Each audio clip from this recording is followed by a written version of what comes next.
Hello what's up everyone, welcome back to my channel commerce वाली। आज की इस वीडियो में हम एक न्यू चैप्टर स्टार्ट करने वाले हैं विच इज़ अकाउंटिंग प्रिंसिपल, जो कि चैप्टर नंबर 3 है क्लास 11th के लिए।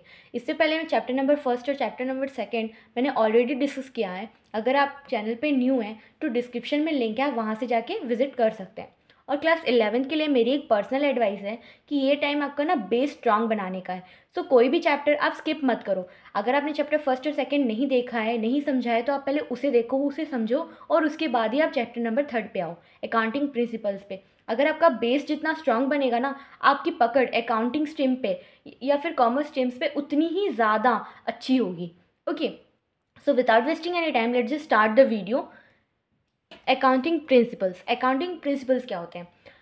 लास्ट वीडियो में मैंने आपको कैरेक्टरिस्टिक्स ऑफ अकाउंटिंग पढ़ाया था और उसमें फर्स्ट पॉइंट ही ये था कि अकाउंटिंग क्या होता है, अकाउंटिंग की कैरेक्टरिस्टिक्स क्या होते हैं। Accounting is an art as well as a science. Accounting है साइंस भी है और आर्ट भी है।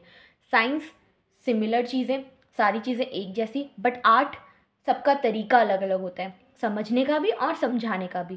तो अकाउंटिंग में भी वही होने लगा, सब लोग अलग अलग तरीके से अलग अलग चीज़ों को करने लगे, ट्रांजेक्शन्स को करने लगे, अपने स्टेटमेंट्स को लिखने लगे। तो इन फ्यूचर क्या हुआ, बहुत ज़्यादा कन्फ्यूज़न होने लगी, अकाउंटेंट्स को समझने में भी दिक्कतें आने लगी। तो उस टाइम पे क्या हुआ, अकाउंटिंग प्रिंसिपल्स को इंट्रोड्यूस कराया गया कि आप ना एक सेट ऑफ रूल्स बना लो, ठीक है। और वो सेट ऑफ रूल्स सारे सारे अकाउंटेंट्स को ऑल ओवर द वर्ल्ड, ठीक है, एक्सेप्ट करने होंगे। और उनके बेसिस पे, उनकी जनरल गाइडलाइंस के बेसिस पे ही आप क्या करोगे, अकाउंटिंग की स्टेटमेंट्स को बनाओगे, ये अकाउंटिंग की ट्रांजेक्शन्स को करोगे। ये गाइडलाइंस किसके लिए दी गई, अकाउंटेंट्स के लिए। जैसे इन फ्यूचर किसी भी कंपनी की स्टेटमेंट को या फिर ट्रांजेक्शन्स को समझने में कोई प्रॉब्लम ना आए, सबकी सिमिलर प्रिंसिपल्स पर बेस्ड हो। ओके, जैसे साइंस भी होती है। अब इसको also known as generally accepted accounting principles, which is known as generally accepted accounting principles. Okay, अगर एग्जाम में GAAP आ गया तो ये डर मत जाना कि वो क्या है, वो सिमिलर है, अकाउंटिंग प्रिंसिपल जो है वो भी वही है, ठीक है। तो वही एज इट इज़ लिख के आना है। वाओ, कैरेक्टरिस्टिक्स ऑफ अकाउंटिंग क्या होती है? Accounting principles are uniform set of rules. Uniform set of rules means सारी जगह सेम होना, एक set of rules, same rules होते हैं, ठीक है, अकाउंटिंग प्रिंसिपल्स के। इसका फर्स्ट कैरेक्टरिस्टिक्स वही है। Accounting principles are man made. Accounting principle क्या होता है, मैन मेड होता है, मशीन मेड नहीं होता। क्योंकि बिजनेस भी क्या होता है, मैन से ही चलता है। किसी बिजनेस को भी सुना है कि बिजनेस ही कंपनी या फिर कोई कंपनी ही क्या मशीन से चल रही है? ऐसा नहीं होता ना, वो मैन मेड होता है। वो एक तरीके से एक्सपीरियंस पर बेस्ड होता है। किसी भी सिग्निफिकेंट, अगर मैं बोल दूँ सिग्निफिकेंट प्रूफ्ड पर या फिर इन सब चीज़ों पे बेस्ड नहीं होता, एक्सपीरियंस पर बेस्ड होता है। तो अकाउंटिंग प्रिंसिपल्स मैन मेड होते हैं ना। Third one, accounting principles are flexible.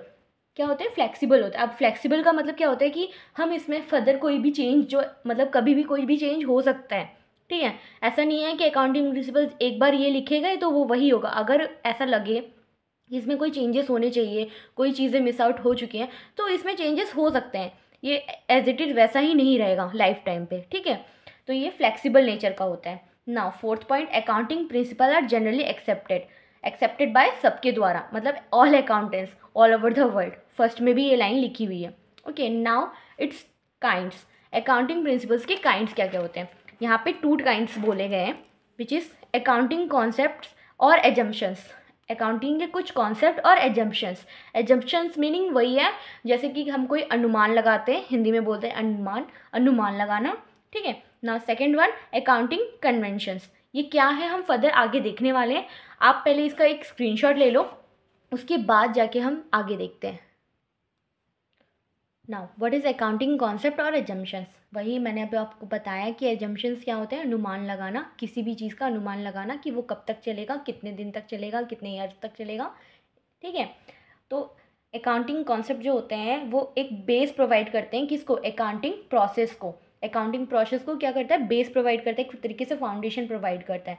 जब मैंने आपको पढ़ाया था फर्स्ट वीडियो में व्हाट इज़ अकाउंटिंग, तो अकाउंटिंग की डेफिनेशन में क्या था, accounting is a process in which we record, classify, analyse, summarise the business transactions which is in the monetary terms. क्या बिजनेस ट्रांजेक्शन्स को करने के टाइम हम रिकॉर्ड करेंगे, एनालाइज करेंगे, ठीक है, समराइज करेंगे। तो वही सारी चीज़ें हैं, कलेक्टिंग करते हैं, पहले तो हम कलेक्ट करते हैं, ठीक है, देन समराइज़ करते हैं, सारी चीज़ों को शॉर्ट में लिखते हैं, समरी वे में लिखते हैं, देन एनालाइज करते हैं, मतलब चीज़ों को समझाते हैं, देन रिपोर्टिंग करते हैं, रिपोर्ट करते हैं। तो ये सारी चीज़ें क्या होती हैं, एजम्पशंस पर ही बेस्ड होती हैं, ठीक है। तो एवरी ऑर्गेनाइजेशंस को एजम्पशंस फॉलो करने पड़ेंगे। कौन से एजम्पशंस हैं वो हम आगे देखने वाले हैं। 3 एजम्पशंस होते हैं, going concern concept, consistency concept and accrual concept. ये 3 एजम्पशंस होते हैं, किसके, अकाउंटिंग कॉन्सेप्ट्स के और एजम्पशंस के। नाउ गोइंग कंसर्न कॉन्सेप्ट क्या होता है। अब गोइंग कॉन्सेप्ट में बस यही है कि जब अगर हम बिजनेस स्टार्टअप करते हैं, नॉर्मली जब कोई बिजनेस आता है तो वो किस लिए आता है, कभी भी शॉर्ट पीरियड के लिए तो नहीं आएगा। ये नहीं कि हम आए और 1 दिन या 2 दिन थोड़े दिन के लिए बिजनेस स्टार्टअप किया और बंद कर दिया। हमारा मोटिव ही नहीं था उसको लंबे समय तक चलाने का, वो बिजनेस नहीं कहलाता। बिजनेस का कॉन्सेप्ट ही, या फिर एक तरीके से ये बोल दूँ, बिजनेस होता ही लॉन्ग टाइम के लिए है। अगर हम कोई भी चीज़, कोई भी बिजनेस शॉर्ट पीरियड के लिए लेकर आ रहे हैं तो वो बिजनेस के उसमें ट्रांजेक्शन में रिकॉर्ड ही नहीं होगा। बिजनेस हमेशा लंबे समय तक के लिए ही होता है। हमारा कोई इंटेंशन नहीं होना चाहिए उसे क्लोज करने का, ठीक है। वो अलग बात है कि अगर हमारे किसी मिस्टेक्स की वजह से या फिर किसी फर्दर रीजंस की वजह से बिजनेस अपने आप ही बहुत जल्दी बंद हो गया, वो अलग चीज़ है, बट हमारा कोई मोटिव नहीं होना चाहिए, ठीक है। उसी के बेसिस पे क्या होता है, जब हम कोई लोन लेते हैं, ठीक है, जब भी हम कोई लोन लेने बैंक के पास जाएंगे तो क्या होगा, जो गोइंग कॉन्सर्न कॉन्सेप्ट है उनके बेसिस पे ही बैंक हमें लोन देगा। वो ये सारी चीज़ें देखेगा कि हाँ बिज़नेस, जो हमारा बिज़नेस है, ये जो हमारी कंपनी है, वो वाकई ही लंबे समय तक चल पाएगी, उसकी कैपेसिटी इतनी है कि वो लंबे समय तक चल पाए। अगर वो उतनी कैपेसिटी का है और वो उतने ही अमाउंट का मतलब लोन लेना चाह रहा है, तो तभी बैंक उसको लोन देगी, जब उसको ये श्योरिटी हो जाए कि हाँ ये लंबे समय तक चलने वाली है कंपनी, और उसके बेसिस पे ही वो मेरा लोन जो है रिकवर कर देगी। जैसे 10 ईयर्स के लिए मांग लिया, 5 ईयर्स के लिए मांग लिया, बेसिस वो बैंक अपना देखती है, ठीक है, व्यू करती है गोइंग कॉन्सेप्ट कॉन्सेप्ट के लिए। वही एक मेन प्रॉपर होता है, ठीक है। नाउ कॉन्सिस्टेंसी कॉन्सेप्ट, ये क्या है, ये सेकेंड एजम्पशंस है। अब इसके बेसिस पे क्या होता है, ये बोलता है कि अगर किसी कंपनी ने एक मेथड यूज़ कर लिया, एक प्रॉपर वे यूज़ कर रखा है, तो वो उसी वे को लेकर चले at the end, year two year, another year. ये नहीं कि आप एक टाइम पर एक कॉन्सेप्ट को लेकर चल रहे हो, देन सेकेंड टाइम पर सेकेंड कॉन्सेप्ट को लेकर चल दिए, या फिर सेकेंड मेथड ले लिया। इससे क्या होती है, जो चीज़ें होती है ना वो मिसमैच करने लगती है, कभी मैच ही नहीं होती, क्योंकि आपने पहले जो लिया था कॉन्सेप्ट या फिर जो पहले मेथड यूज़ किया था उसका अलग वे आ रहा था, अलग आंसर आ रहा था, सेकेंड टाइम पर अलग आ रहा था। तो ये सारी चीज़ें ना बहुत ज़्यादा ना कन्फ्यूज़न क्रिएट करती है। तो कॉन्सिस्टेंसी कॉन्सेप्ट का मतलब ही ये होता है, या फिर ये यही चीज़ एक्सप्लेन करता है, अकाउंटिंग प्रिंसिपल्स को यही चीज़ बोलता है कि आप वन सिलेक्ट कर लीजिए और उसी को ही अप्लाई करें। लाइक जब हमारा मशीनरी, अगर हम वैल्यू ऑफ मशीनरी की देखें तो वो कभी भी डेप्रिशिएट भी हो सकती है, एप्रिशिएट भी हो सकती है, कुछ भी हो सकती है। और उसी टाइम पे जब हमारे स्टॉक होता है, जैसे हमने लास्ट में स्टॉक की डेफिनेशन को पढ़ा था, स्टॉक क्या होता है हमारा, जो सारी चीज़ें, जो गुड्स हमारे बच जाते हैं विद इन 1 ईयर के एंड में जो बच जाते हैं उनको हम स्टॉक बोलते हैं। और स्टॉक का भी ना सेल आउट करने के लिए या फिर स्टॉक को ख़त्म करने के लिए जो मेथड्स होते हैं वो 3 टाइप्स के मेथड होते हैं, first in first out, last in first out and weightage average method. इसको एक्सप्लेन, मतलब बहुत प्रॉपर तरीके से एक्सप्लेन जब हम आगे करेंगे, पढ़ेंगे इस चीज़ को। बस यहाँ पे यही है कि स्टॉक को एक तरीके से जो चीज़ पहले आई उसको पहले भेज दो, ठीक है। लास्ट इन लास्ट आउट का मतलब क्या होता है, जो चीज़ बाद में आई उसको पहले भेज दो। और वेटेज एवरेज का एक प्रॉपर फॉर्मूला होता है, ठीक है। उसी उन 3 वेज की तरीके से ही हम क्या करते हैं, स्टॉक को सेल आउट करते हैं या फिर स्टॉक को ख़त्म करते हैं। अगर हम मान लीजिए पहले हमने क्या किया, first in first out method को यूज़ कर रहे हैं कंपनी वाले, और एकदम सडनली उन्होंने क्या किया कि इस मेथड को छोड़ दिया और लास्ट इन फर्स्ट आउट को कर दिया, तो क्या यह इम्प्रॉपर हो गया ना। ये दोनों कॉन्सेप्ट अलग अलग है, दोनों मेथड्स अलग अलग है, तो इसमें क्या हो जाएगा, प्रॉपर आंसर या फिर प्रॉपर वे नहीं आएगा, उसमें बहुत सारा कन्फ्यूज़न क्रिएट होगा। तो इसीलिए कंपनी ये बोलती है कि आपके पास जो एक आप सिलेक्ट कर लीजिए मेथड, और उसी के बेसिस पे आप फर्दर ईयर को अपना चलाएंगे, ठीक है, अकाउंटिंग को चलाएंगे, और वही ईयर आपका एक ही ईयर रहेगा, एक ही मेथड रहेगा, सॉरी, सारे ईयर्स के लिए। Now third one, accrual concept. Accrual concept क्या होता है, एक्यूरेल कॉन्सेप्ट में क्या होता है, रिवेन्यू जो होता है, हमने रिवेन्यू भी लास्ट वीडियोस में डिस्कस किया है। सो इसीलिए देखो यहाँ पे जो छोटी छोटी चीज़ें आ रही है, रिवेन्यू आ गया, स्टॉक आ गया। अगर आपने फर्स्ट वीडियो अटेंड ही नहीं की होगी तो आपको इन सब चीज़ों का मतलब ही नहीं पता होगा। तो इसीलिए मैं बोल रही हूँ कि ये बेस चल रहा है, आप सारी चीज़ें स्टेप टू स्टेप करो, तभी आपको अच्छे से समझ में आएगा।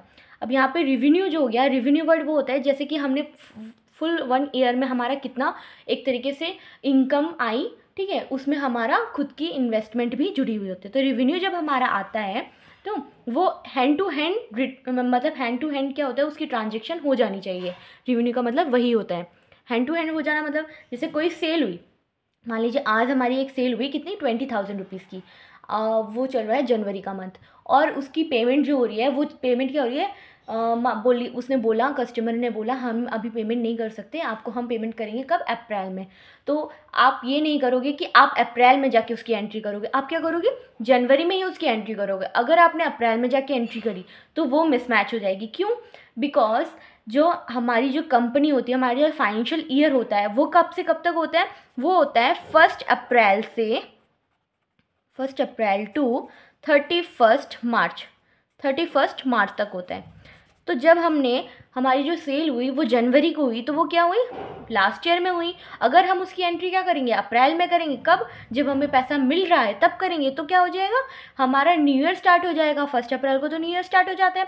अगर हम न्यू ईयर में मतलब उसकी एंट्री कर देंगे तो हमारी जो सेल हो गई वो न्यू ईयर में दिखाई शो करेगी। तो हमारा जो एक तरीके से टैली होना चाहिए वो टैली तो नहीं होगा ना।